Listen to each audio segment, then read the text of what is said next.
Hey, I'm Jeffrey Hayzlett, chairman of the C-Suite Network and host of All Business with Jeffrey Hayzlett on C-Suite Radio and C-Suite TV, and author of the best-selling book, The Hero Factor, Putting People Above Profits.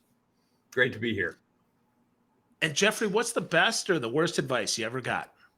And the best advice I ever gotten in my life in business is keep your mouth shut and listen more.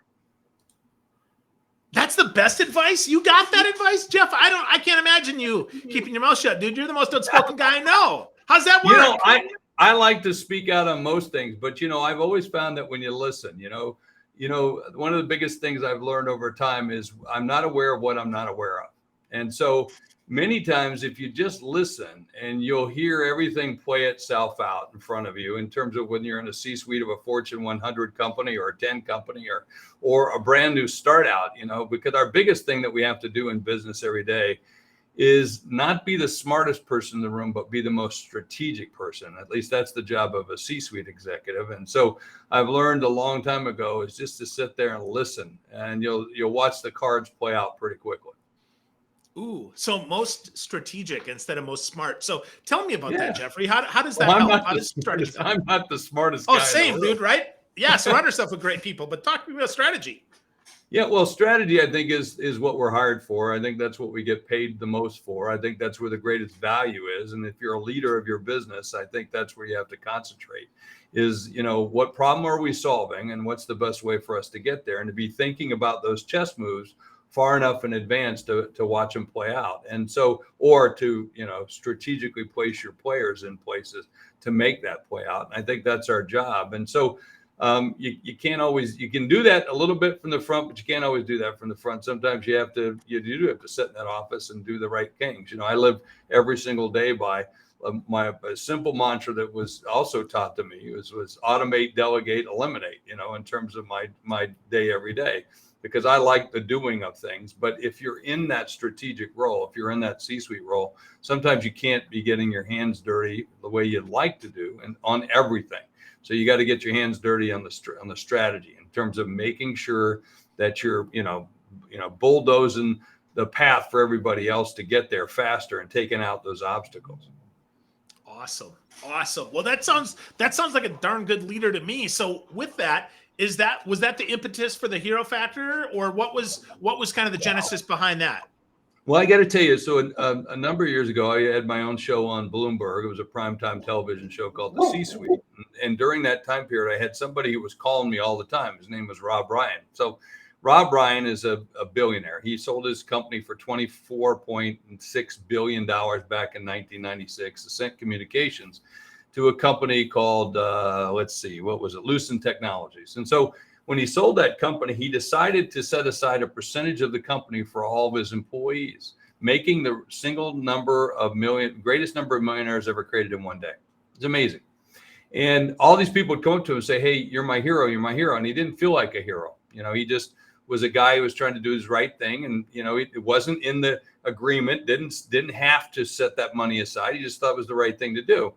And so then he said, well, how can I help other people? What can I do to have other people do the same thing I did? So he started this group called the Hero Club. And he started to teach people how to do it and built it into about 27 members at the time. Well, he started calling me after I left the show and started the C-Suite Network.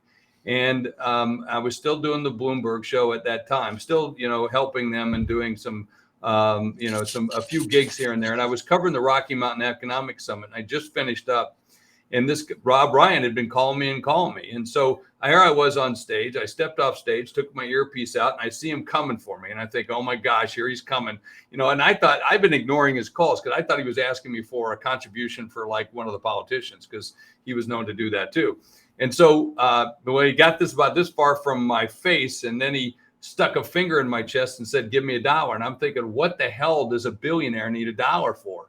And I thought, well, maybe he needs a soda or something. So I reached in my pocket and I pulled out $1 and gave him $1. And he said, you just bought the Hero Club, which I said, what the F is the Hero Club? And then he told me what it was. And I said, well, that's unique. And then he gave me a copy of his book. He said, would you read the book?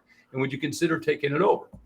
And so that night I read the book, and I texted him in the morning and said, yes, I want to do this. I want to lead it. And then I drove out to Yellowstone, where not the ranch, the park. and I went fly fishing for the day. And it's about a 4-hour drive from where I was at, and then 4 hours back. So I had a lot of FaceTime. So as I was thinking about this club and about this, mastermind group that he had at the time, I thought, well, what could I do? And so what we did was I started looking more and more about what are hero leaders and what are the kind of leaders that lead these companies and what set them apart from everybody else. And it was basically values. And I found out that if you lead your company with values, we found out that they gross more money, they make more money, they have employees who are more engaged. In a world in today's where 53% to 58% of the employees aren't even engaged in the business, couldn't tell you what the mission or values are of the company. They had vendors who wanted to do business with them. And then, of course, Phil, you know this all too well for the companies that you represented and many that you've had on this show, that when they walk through the community, people go, there goes a hero leader. You know who those businesses are in your town, in your community. And so that's what we strove to do. So I put together this book, which is all about, how great leaders transform organizations and create winning cultures, and about putting, people above profit. And so that's what we did. And we've now expanded the Hero Club by about 150, not 15, about 150 fold.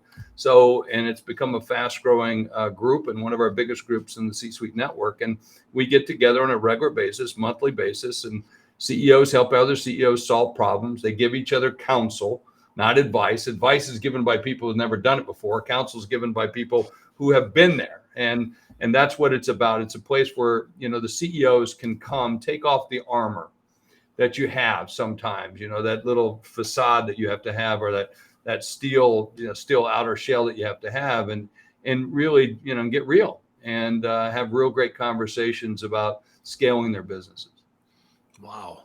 Well, lots there to unpack, Jeffrey. Let's talk first about the word hero, though, right? Because hero is a big word, man. I mean, we think about hero. Some people think about a superhero, Iron Man, or or Captain America, and some people hero, right? Like maybe their mom or their dad. So define hero, Jeffrey, as you're talking about it here. Well, heroes are just people who are recognized for doing the right thing. And they didn't go out and seek it. They didn't want it. They didn't say, oh, I'm going to be a hero today. I'm going to wake up and be a hero. It's none of that. And it's not fictitious. It's real people doing real things for the right reasons. And that's really, truly what it is. And we all know those heroes when we see them, whether they're in the military or they're in business or they're first responders. But, we have a lot of people who are business, first responders. We have a lot of people who are leading businesses and doing it in great, great ways, and helping people to achieve their hopes, dreams, and aspirations, helping put their kids through college, helping pay the bills for for their family members, or get adequate health care, all those things that are so critical and still appreciative by other people. And so that's what a hero is. Awesome. Everybody has the potential then to be a hero, which I like. Without question. I mean, absolutely. You would hope in the right, but it's truly, Phil, I think you see this in business every day. It's when you see people who are value-based, it's very clear what they're doing and how they're doing it. And it makes it so much easier for the rest of the company, because you don't have to second guess things. Everybody knows that that person that's on the line can say, no, our quality isn't right on this product. We need to pull it, right?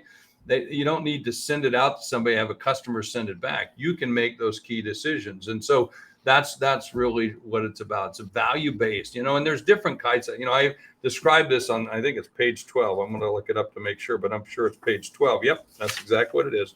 On page 12, I actually put together a little chart that says these are the kind of companies that we have, because we do. We have the good company, the companies that are every single day that say, hey, this is what it is. And my graph here is operational excellence, and then it's based on integrity and values on this side. And way over here, let's see if I can do it. That's that hero company, and right in the middle is that good company. And then you have those that wannabes. Then you have do-gooders. Do-gooders. They want to do the right thing for the right reasons, but can never get out of a wet paper sack to help themselves. Because if you don't have operational excellence, if you don't make money, it's great that you're a do-gooder, but you can't get it done. You've got to have the money to make it. And then, of course, way up over here, you have that really, truly the bottom liners. And then you have those zeros, what I call the ass hats, right? You know what I'm talking about. They have no values. and no operational. They just suck the living life out of you as companies. And these are the companies. And this is what I call the hero factor scale. And you can actually take a little test to say, hey, where you're at. And it's interesting when we've had companies take the test to find out what is their hero factor, the CEOs tend to rate themselves lower than what the employees rate them. And I've always found that to be very interesting. But you can have operational excellent company high on operational performance. Let's take like a GE or Walmart. They measure it to the nanosecond. They're got RFID IDs on tags on everything, measuring this, and this. But yet they don't have high values. That doesn't mean they're not great companies, because they're good companies, right? But they're doing it for the bottom line. They're doing it for the almighty dollar, which is okay. That's the way. If you want to run your business that way, just like if you want to be an asshat, if you want to be an asshole asshat and you want to run your business like that, good. Be the best that you possibly can so that everybody knows not to do business with you. But that's really what it is. And so it's a cross between the operational values and your operational excellence. And I think that's really where we want. And the best place to be is be real great operators and have really great values. Those are what we find to be hero businesses. Wow. So Jeffrey, what are some of those values that make these companies really stand out? I mean, I know that you talk about a lot of them in the book. You got lots of case studies, but is there similarities here in the values that you found? Wow. There are. I mean, they're core to who they are, regardless of what they are. All right. So let's be clear, because you and I grew up differently, and both in great ways. But I'm sure we have some similar values, but we probably have some different values. But the key thing about most of it is that most of these companies put people above profits. That they say, we're going to take care of the people that work for us, and we're going to take care of the people that we serve. And we're also going to serve the community that we're in, or whatever those communities are. So the core value around most of those companies, almost to a T, is taking care of the values of those audiences and groups that they touch and feel. And by the way, vendors are included in that as well. So now, but at the same time, they might be different than yours or mine. Let me give you a good example. When two black men walked into a Starbucks a number of years ago, and they sat down in Philadelphia, the manager came over after a while and said, "Are you going to buy something?" They go, "Yeah, we'll get to it." And they said, "Well, you either buy something now or get out." And they said, "Well, we got somebody coming. We'll have an appointment. We're coming." "Well, if you don't buy something now, I'm calling the cops on you." And the manager called the cops on these two black men. Now, any one of us know, if you've ever been to a Starbucks, you can sit there all freaking day and not buy a donut, not buy a cup of coffee or whatever, because the values of the company is that they're basically a community gathering place. And they just happen to sell coffee. They happen to sell music. They happen to sell, some breakfast stuff and some little nibbles and some other things they pop in a microwave. I mean, that's what they do. All right. And that's what they're about. And so this manager violated their values because he said they were two black men who were loitering and so forth and so on. Now, maybe he didn't mean black men. Maybe he just meant men, or maybe he just meant two people. I don't know. But that was the perception. I think we all know what happened. Howard Schultz then shut the company down for an entire day and, got back to the core values, right? The values of what makes their company great. Okay, that's great. Now, let's go take Kathy Truitt, or Truitt Kathy. He's the founder of Chick-fil-A. Now, I don't know if you know this, but, they make a really great chicken sandwich. All right, I love it. I think a lot of people love that sandwich. All right. I grew up in the South, and was a staple. You go to Chick-fil-A. It was kind of a rite of passage. But if you wanted to go on a Sunday, you can't go on a Sunday. Why? Because he believes that's the day of the Sabbath, and his religious beliefs are we don't open on Sunday. And by the way, he closes every single of his locations. He said that's the day of rest. That's the day it was going to be. Now, that's his value that he put forth. Now, I might not agree with that. Now, there's another value that he believes in that I don't agree with. And that value is he doesn't believe in same-sex marriage. And he's been very, very vocal about it. Now, you can choose as a customer to frequent his place or not frequent. But I think last I heard, that the freedom of religion and freedom of choice was something that was afforded in the Constitution. I don't necessarily agree with his position in any way, shape, or form. And if I had a political candidate, I would support that political candidate that had the opposite view of Mr. Truitt, right? or Mr. Kathy. I always forget his name is Truitt, Kathy Truitt. But anyway, but nonetheless, that's not going to stop me from going and having a great chicken sandwich, because there's lots of other people who also believe in similar values that work for him that disagree with him. So that's what I think make great leaders, is they're firm in who they are and what they stand for, that they're willing to stand up for it and put their money where their mouth is, or, put their values where the operations are. And I think that's an important distinction. And we don't have enough of that. We don't have enough of that. Right now, we have a lot of people yelling at each other. We have a lot of people saying, we say this in the C-suite a great deal. My job isn't to convince you whether you're right or wrong. My job is just to understand you. And I think we had more understanding in this world, we'd get along a lot better. Because, one of the things I found in this country, I mean, you can vote for Donald Trump if you want, or you can vote for another candidate that might represent your views a little bit greater. But nonetheless, that's the choice that we have, right? Yeah. Wow. So values to many are kind of immutable though, Jeffrey. And how do we make that shift when we maybe realize, well, maybe that value isn't really the value that we have, or maybe that value is hurting people and we don't agree with that. How do we make that pivot to be a true hero and put those people first? Dude, then that's the cool, that you just said another whole chapter in the book, which is pick a side. Pick a side. There's nothing wrong with picking a side. These guys pick sides. It's okay to pick a side. I mean, Starbucks, for instance, do you know that in certain places in this country, that Starbucks is a fairly liberal company, right? We'd all agree that they're fairly liberal. I mean, they're from Seattle. Well, that says enough right there, right?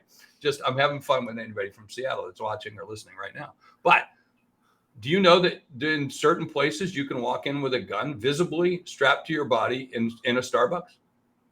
I didn't know that.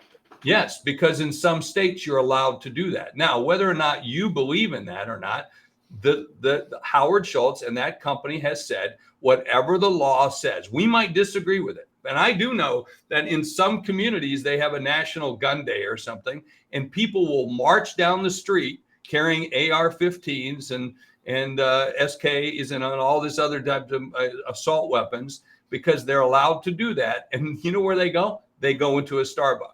And they do that to be able to show that they can do that, because that's what the law says they can do. And by the way, Starbucks says, we will represent the laws of our community. I think that's a unique position. They picked a side. Now, you might say, Starbucks, oh my gosh, why would you do this, right? I can't do business with you. Yet they picked a side that says whatever the law says, that's what we will do. And I think that's a great way for a company to be able to walk that line. Now, they could choose to say no, okay, but they would violate the law, right? I mean, so there's a lot of different things you have to play. And so one of the things I said about, when I wrote this book was in the middle of the Trump administration. And I said, one of the great things about Trump, now, there's a lot of things that I don't agree with him. I mean, by the way, I was a judge on Celebrity Apprentice for 3 years. He's been a friend of mine in the past, but he's batshit crazy. I mean, there's no doubt about it. But I think that's what got him elected and why a lot of people like him. But what I said in the book, and what I still believe today, one of the best things about him is he made people pick a side. All right. Now, for years, we went along with politicians. We just said that's the way politics are. And we never really truly pick sides. We're picking sides now.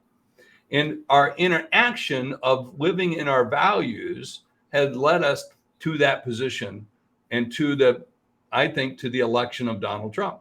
And now we're saying, no, or I want to stand for this, or I want to be like this. And so that's what I think is important for business leaders to do too. Yeah, pick a side. There's nothing wrong with that. Now, is your company going to be in the middle of all the politics? No, I don't think that's appropriate all the time. For some companies, without question, they're founded that way. Let's look at REI is a great example, where they said that we're going to stand for certain things. If you're a green company, if you're a non-GMO food company, I mean, there's lots of different things I think that make sense for you to do, because that's part of your problem that you're trying to solve, right? But if your problem you're trying to solve is to create a widget, it doesn't necessarily mean you need to get active in the political things or active in those things. So it's really about what are your values and what do you want to do and what problem you're trying to solve. That's a very interesting way to look at picking a side that I haven't really considered, Jeffrey. I like that, right? If we can align that to our value, regardless maybe of whether or not that's politically prescient or not, that offers some value there. And then our employees know where we stand. And I think that's going to be more important than ever as we see that, to your point, a lot of companies' value is to actually live by a value of REI outside. Okay, if it takes care of the outside, that's going to be our value. But a lot of companies, though, I think are squishy, Jeffrey. They're not picking sides. Well, and so what's the damage of that? Well, I think you're going to get the crap you've been getting, right? You're going to get the results that you're getting. I think it's up to leaders to take hard positions or make hard decisions. I mean, that's what it is. I mean, if you're on public, I'm a member of 12 different boards, and 4 of those are public companies. Well, when you're on a public company board, you're getting sued all the time. And I remember I was on one board and it wasn't going very well. And it was really tough, and we're getting sued. We're on the front page of the Wall Street Journal because the board has taken on the chairman of the company because of what he's trying to do. He's trying to buy the company without going through the proper steps.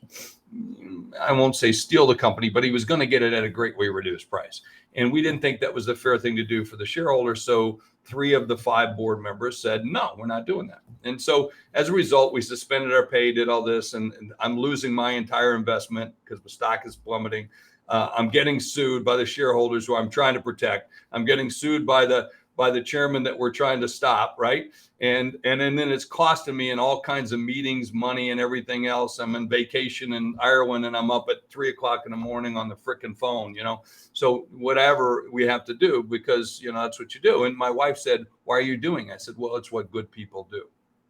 If people don't stand up and do these things, then you're going to get the results that you deserve.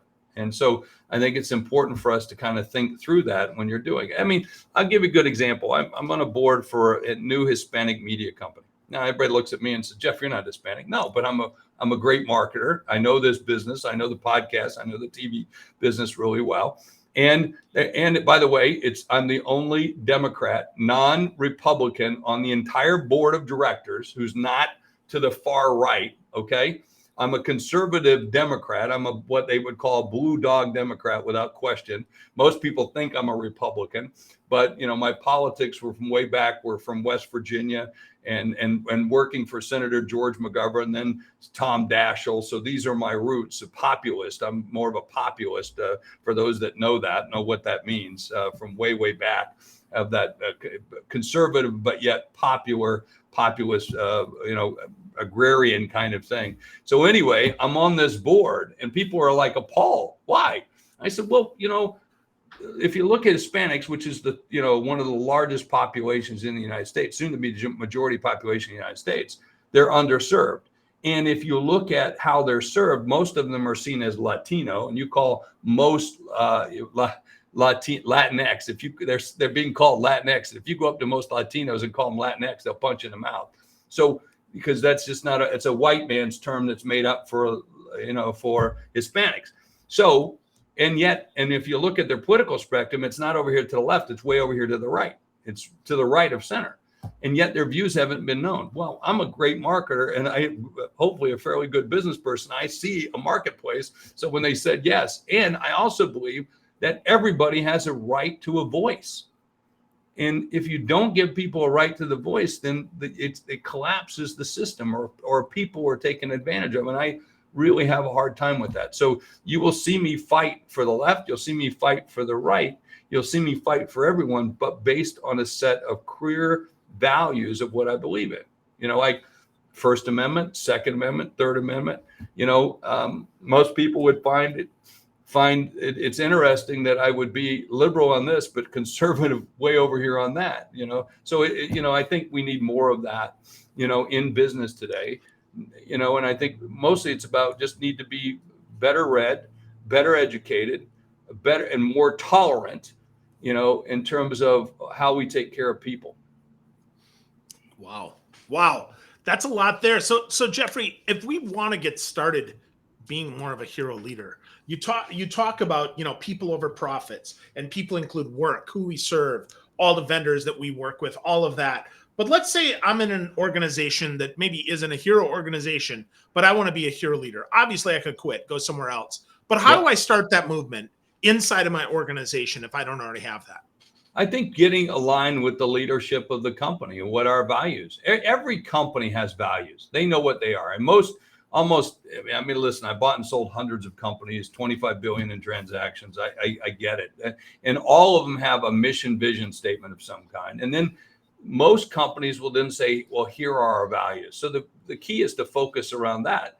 And I'll guarantee you, a CEO of a company, head of HR, and any other officer is looking for employees and team members who want to care about the values of the company. You'll stand out if you were to say, Mr. CEO, Miss CEO, Mrs. CEO, I would love to work on the company and the values. I care about this company. I want to make it better.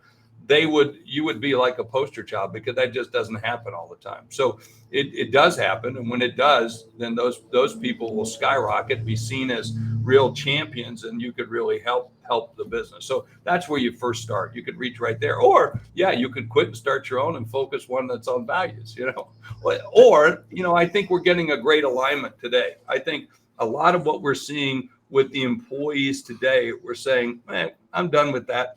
I'm not playing that game. If you want me, then here's my values too. Now let's make a great culture. And that's what it's about. It's about building culture. I mean, culture takes a long time to build, but if first you get aligned around your values, all right, then you focus in on the mood and cadence of that business, of what you're going to look like and feel like and act like. Well, then you start to become a real company. And hopefully one of those good companies, not one of the bad companies. I mean, that, mood's I mentioned mood, but mood's a very important thing in a company, and cadence too. If you ever watched like the old show, The West Wing, they had a cadence. Remember that? They were always moving fast. Well, if you ever been in the White House, which I have done, nobody moves like that. It was fake. It was all Hollywood, because nobody's like running around in the background, all that. It's a very quiet place, quite frankly. And not a lot of people rushing and bustling around. But if you ever walked into business, you can kind of just sit in the lobby and you just look around. You can kind of get a feel for the cadence of the business, right? Like I've been in American Express and top floor American Express, and it's a very heady place, quiet. No one's there. The security guard's over there in case I'm going to reach for a credit card or something. I don't know. Pull out a MasterCard or Visa. Wrestle me to the ground. But and then the mood, everybody talks about, hey, let's change the culture. First I work on mood in companies. As I said, I bought and sold hundreds of companies. And the first thing I always do is focus on the mood. Why? Because the mood is something I can impact faster than I can the culture. And then it impacts my cadence, because, when you go into businesses and people say, it's cold in here. Well, I always tell people, work harder. You'll warm up, kind of get them. Let's get this energy going. Let's figure it out, And or I'm tired. Well, you work harder, you'll wake up. All those kind of, that's my sayings all the time. But have you ever been to a great restaurant and the mood's really shitty? The waiters are snotty. Yeah, sure. The food is unbelievable, but you don't want to go back because it's just crap. But have you ever been to a bad restaurant? I mean, kind of a shitty food. It's not the best food in the world, but everybody has fun. Yeah. And you'll go back every week. Heck yeah. Right? Yep. Every week, and to the point where your wife goes, we're not going there anymore. But it's my favorite place, but I don't like the food. I go, but everybody's so nice. It's so great. They got scotch like this. They serve us scotch. It's this big. So anyway, that's my point. You have an impact. And so, culture, it takes a long time. Yeah. Yeah. But impacting the mood, though, is certainly something we can do from any angle. I think that's great. Any level.